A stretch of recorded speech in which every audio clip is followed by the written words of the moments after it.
এমন তো মানুষ দেখেছি, এমন বন্ধুত্ব একজন বিড়িখোরের সাথে, অর্ধেক বিড়ি খায় এক বন্ধু, আরেক বিড়ি খায় আরেক, অর্ধেক বিড়ি খায় আরেক বন্ধু, একটা বিড়ি দুইজনে মিল্লা জিল্লা খায়। এমন বন্ধু আছে না নাই? কথা বলেন। বাবা টান দিছে, গাঁজা টান দিছে, বন্ধু তুই খা অর্ধেক আমি খাই অর্ধেক। কেমন বন্ধুত্ব হয়েছে গাঁজার সাথে বাবার সাথে। কিন্তু রাসূলের আদর্শের সাথে তার কোনো সম্পর্ক নাই, কোরআনের সাথে কোনো সম্পর্ক নাই, মসজিদের সাথে কোনো সম্পর্ক নাই। বাবার সাথে যে সম্পর্ক হয়েছে, গাঁজার সাথে যে সম্পর্ক হয়েছে।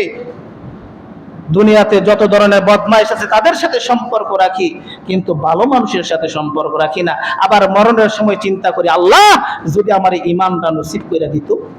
কিভাবে সম্ভব? কথা বলে সম্ভব নয়, কোনোভাবেই সম্ভব নয়। আপনি দুনিয়াতে চলছেনই তো এইভাবে, সারা জীবন আপনি নামাজের সাথে সম্পর্ক রাখেন নাই। আল্লাহ তাআলা বলেছেন, আউয়ালু মা, রাসূল বলেছেন, আউয়ালু মা ইউহাসাবু বিহিল আবদু ইয়াউমাল কিয়ামাতিস সালাহ। কিয়ামতের ময়দানে, হাসরের ময়দানে সর্বপ্রথম নামাজের হিসাব হইব। সে বলবো, আল্লাহ তুমি নামাজের হিসাব নিবা? সর্বপ্রথমই তো আমি যাইয়া দুনিয়াতে গাজারা টান দিছিলাম আর বাবারে টান দিছিলাম। আমার সম্পর্কটা ছিল বিড়ির সাথে, গাজার সাথে, মদের সাথে, যত ধরনের জিনাখোর আছে তাদের সাথে আমার সম্পর্ক ছিল। তখন আপনার প্রথম হিসাব দিতে হবে, আউয়ালু মা ইউহাসাবু বিহিল আবদু ইয়াউমাল কিয়ামাতিস সালাহ। তখন আল্লাহর কাছে কি জবাব দিবেন?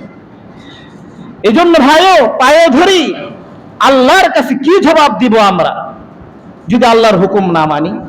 এইজন্য আল্লাহর রাসূল বিশ্বনবী সাল্লাল্লাহু আলাইহি ওয়াসাল্লাম বলেন, হে আমার উম্মতরা, তোমরা দুনিয়াতে যাইয়া বন্ধু বানাইবা তিন শ্রেণীর লোককে বন্ধু বানাইবা। কয় শ্রেণীর লোক? কথা বলেন, কয় শ্রেণীর লোক? তিন শ্রেণীর লোক। আমি তো জানি তোমরা দুনিয়াতে যাইয়া বন্ধু ছাড়া থাকতে পারবা না, বন্ধু তোমাদের লাগবে। কিন্তু কেমন বন্ধু বানাইবা আমি রাসূল তোমাদেরকে শিক্ষা দিয়ে দেই। তিন শ্রেণীর লোক, তিনটা গুণ যে মানুষটার ভিতরে থাকবে, ওই মানুষটাকে তোমরা বন্ধু বানায় আনিও। সুবহানাল্লাহ। আল্লাহর রাসূল বলেন, মান যাকারাকুম বিল্লাহি রুয়াতাহু ওয়া যাদা ফি ইলমিকুম মানতিকুহু ওয়া যাকারাকুম বিল আখিরাতি আমালুহু। এক নাম্বার গুণ হলো মান যাকারাকুম বিল্লাহ, যে মানুষটা আল্লাহ তাআলাকে সদা সর্বদা স্মরণ করে, যে মানুষটা আল্লাহ তাআলাকে স্মরণ করে, যে মানুষটার দিকে তাকাইলে আল্লাহর কথা স্মরণ হয়, যে মানুষটার দিকে তাকাইলে রাসূলের কথা স্মরণ হয়, যে মানুষটার দিকে তাকাইলে সাহাবায়ে কেরামের আদর্শের কথা স্মরণ হয়ে যায়, এমন মানুষ যদি তোমার চোখের সামনে পড়ে যায়, ওই মানুষটাকে তোমার আপন বন্ধু তুমি বানাইয়া নিও। সুবহানাল্লাহ। তাহলে বন্ধু বানাইতে হবে কাকে? যে মানুষটার দিকে তাকাইলে আল্লাহর কথা স্মরণ হয়। কথা বলেন ঠিক কিনা? কিন্তু দুনিয়াতে বন্ধু বানাই কারে? যে বেশি দুনিয়াতে দুর্নীতি করতে পারে, মোটামুটি পদ আছে, মোটামুটি দুনিয়ার স্বার্থ অর্জন করা যাবে, এই ধরনের মানুষদেরকে আপনি আমি বন্ধু বানাই। কিন্তু রাসূল বলেছেন, মান যাকারাকুম বিল্লাহ, যার দিকে তাকাইলে আল্লাহর কথা স্মরণ হয়, ওই মানুষটাকে তুমি বন্ধু বানাও। তুমি যত দূরেই থাকো না কেন, ওই মানুষটার কথা যখন শুনবা, তোমার দিলের ভিতরে তার কথা স্মরণ হয়ে যাবে, ওই মানুষটাকে তোমার বন্ধু বানায় নাও। সুবহানাল্লাহ। এক নাম্বার। দুই নাম্বার হলো মান যাকারাকুম বিল্লাহি রুয়াতাহু ওয়া যাদা ফি ইলমিকুম, যে মানুষটার ভিতরে দিলের ভিতরে কোরআনের জ্ঞান আছে, রাসূলের আদর্শের জ্ঞান আছে, যে মানুষটার থেকে তুমি ওযুর মাসালা শিখতে পারবা, যে মানুষটার থেকে গোসলের মাসালা শিখতে পারবা, নামাজের মাসালা শিখতে পারবা, নামাজ শিখতে পারবা, রোজা শিখতে পারবা, হজ শিখতে পারবা, যাকাত শিখতে পারবা, হালাল হারাম এগুলো তুমি শিখতে পারবা, যার থেকে আখিরাতের জ্ঞান শিখতে পারবা, ওই মানুষটা যদি পেয়ে যাও, তোমরা ওই মানুষটাকে তোমার বন্ধু বানায় আনিও। সুবহানাল্লাহ। এখন তো মানুষ, এই সমস্ত মানুষকে আমরা বন্ধু বানাইতে চাই না। যার অর্থ আছে বেশি, কোটি কোটি টাকার মালিক, চিন্তা করি তার সাথে যদি বন্ধুত্ব করা যায়, মোটামুটি একটু বিপদে পড়লে 2-4-5 লাখ টাকা দিয়ে তো সহযোগিতা করতে পারে। কথা বলেন ঠিক কিনা? এই চিন্তা চেতনা আপনার আমার ভিতরে।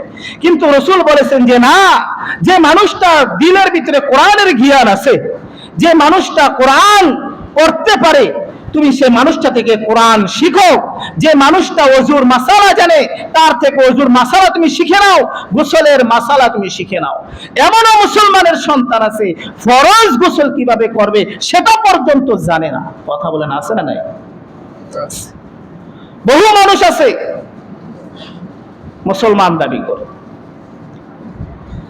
3 নাম্বার গুণের কথা রাসূল বলেছেন, মান যাকারাকুম বিল্লাহি রুয়াতাহু ওয়া যাদা ফি ইলমিকুম মানতিকাহু ওয়া যাক্কারাকুম বিল আখিরাতি আমালুহু। 3 নাম্বার গুণের কথা বলেছেন, যার দিকে তাকাইলে আখিরাতের কথা স্মরণ হয়ে যায়, হাসরের কথা স্মরণ হয়ে যায়, এমন ব্যক্তির দিকে তাহলে তুমি যে এমন মানুষ তুমি পেয়ে যাও, ওই মানুষটাকে তুমি তোমার বন্ধু বানিয়ে নাও। তোমার বন্ধু যদি ওই মানুষটাকে বানাইতে পারো তাহলে আস্তে আস্তে তুমিও আখিরাতমুখী হয়ে যাইবা। সুবহানাল্লাহ। কিন্তু আজকে আমরা এমন মানুষকে আমরা বন্ধু বানাইতে চাই না, কোরআন ওয়ালাদেরকে আমরা বন্ধু বানাইতে চাই না, উলামায়ে কেরামদেরকে বন্ধু বানাইতে চাই না। বন্ধু বানাই যত হারামখোর আছে, গাঁজাখোর আছে, বাবাখোর আছে, এগুলোকে আপনি আমি বন্ধু বানাই। রাসূল বলেছেন, দুনিয়াতে যার সাথে যার বন্ধুত্ব থাকবে কিয়ামতের ময়দানে তার সাথে তার কিয়ামত হবে। এখন যদি দুনিয়াতে বাবাখোরের সাথে যদি আপনি আমি সম্পর্ক রাখি, কিয়ামতের ময়দানে গিয়ে চিন্তা করবেন নি যে না সাহাবায়ে কেরামের সাথে হাসরের ময়দানে উঠব? কথা বলেন। সারা জীবন আপনি উলামায়ে কেরামের বিরোধিতা করেছেন, নামাজের বিরোধিতা করেছেন, রোজার বিরোধিতা করেছেন, হজের বিরোধিতা করেছেন, অর্থের লোভে পড়ে হজ করেন নাই, হজ ফরজ হয়েছে। আপনি এখন যদি চিন্তা করেন যে আমি এখন একটা ভালো মানুষের সাথে কিয়ামতের ময়দানে উঠবো, এটা তো সম্ভব নয়। এই জন্য আমার বন্ধুটা হতে হবে এমন মানুষের সাথে